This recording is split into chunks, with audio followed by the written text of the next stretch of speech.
welcome to this short series where we're going to be speaking to people who are using Betafolio to find out what it's like to work with them. My name is Faith, and today I'm going to be speaking to Tom from Barnaby Cecil. Barnaby Cecil is a firm based in London who deals with medics and creative professionals, and Barnaby Cecil has been going for just 2 years now.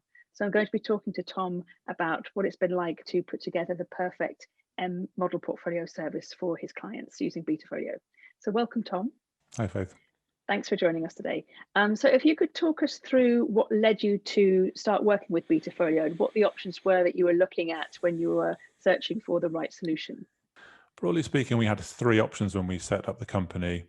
One would be to run the money ourselves. My role and my job as a financial planning director, although I am qualified to give investment advice, I see myself as someone who should be focusing on client objectives, understanding their aspirations, and not on the day-to-day requirements of managing a portfolio, although I do get involved and have an input.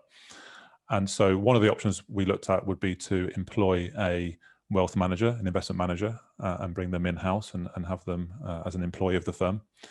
Another option was that we would ask a discretionary wealth manager to manage portfolios and model solutions for us. And then the final option would be to employ a firm of independent investment consultants to build a portfolio for us based on our investment principles and philosophies. And Betafolio fell into that third bracket, and we decided that we wanted to work with them. What were the other advantages or benefits that you saw of working with Betafolio, and what sort of made you think that they aligned with your own outlook and would be the perfect fit? So going back to the first option, which would be to employ our own investment manager, the concerns I had with that were, first of all, the cost. We would be looking at £70,000-80,000 to employ that person. But another concern I had was that we would have an element of groupthink. However autonomous that person was, we would all end up sitting in an office and thinking in the same way. The benefit of Betafolio is that they obviously run portfolios for lots of financial planning firms. They run our portfolio aligned with our investment principles and how we think money should be managed, but they also are doing it for others. And so we have a bespoke solution, but the comfort knowing that if we did anything that they thought was really unusual and wasn't slightly in line with what others were doing, that they would tell us, and they do. And that was one of the main reasons that we had then the collective knowledge of the Betafolio team running the money in a manner that aligned with our investment principles.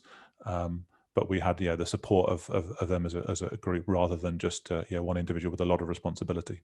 And you mentioned cost there as well. How did you compare the costs of these different options before you made your decision? So employing a chartered financial analyst would have cost us, as I said, 70, 80 upwards, plus benefits and bonus and all those sorts of things. So that was that one option. Then having a discretionary wealth firm, we felt that would give us issues in our independence, because if we had ABC discretionary wealth managers running money for us, then we would have to align ourselves with their house view of how money should be run. But significantly, the cost of using that firm, usually a basis points or a percentage of the portfolio, would be passed on to the client. So although there wouldn't be any direct cost to us, it would have been borne by the client themselves.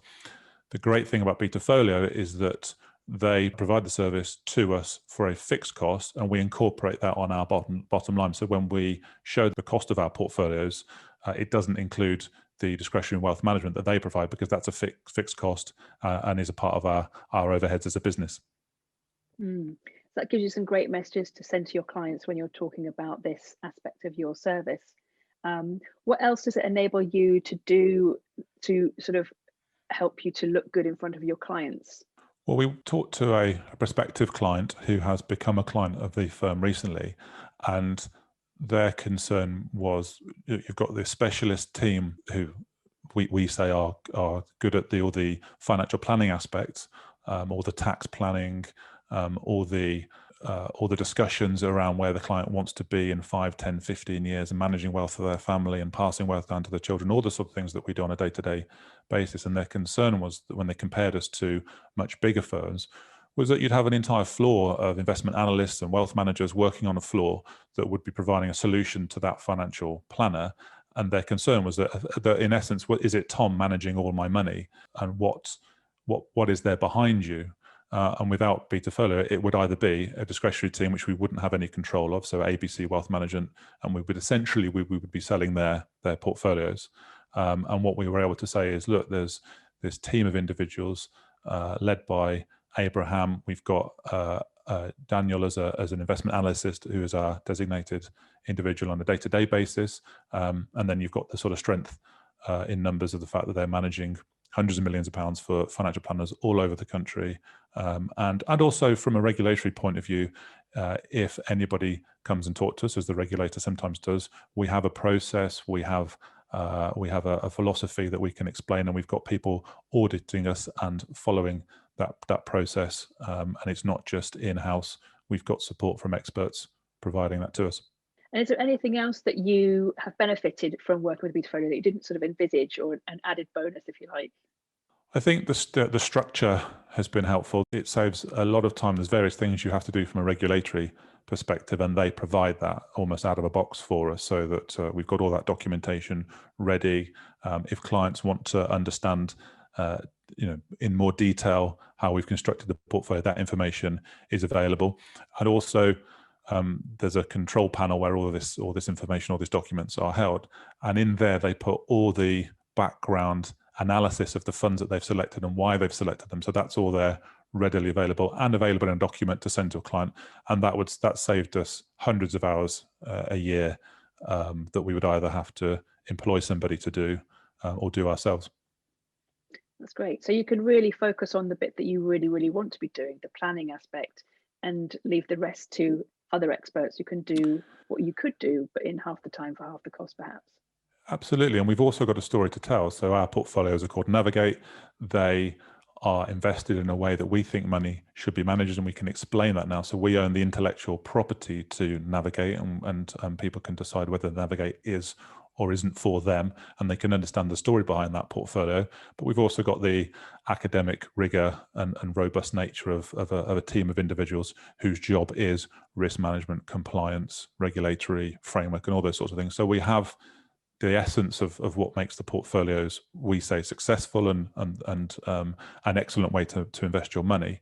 But behind that is all the day-to-day stuff that is of less interest to us, but vital also in terms of the regulatory requirements. Okay, that's great. Well, thank you so much, Tom, for your time, for explaining that all. That sounds really, really good. And You're very welcome. best of luck. Thank Thanks. you. Bye. Bye, Faith.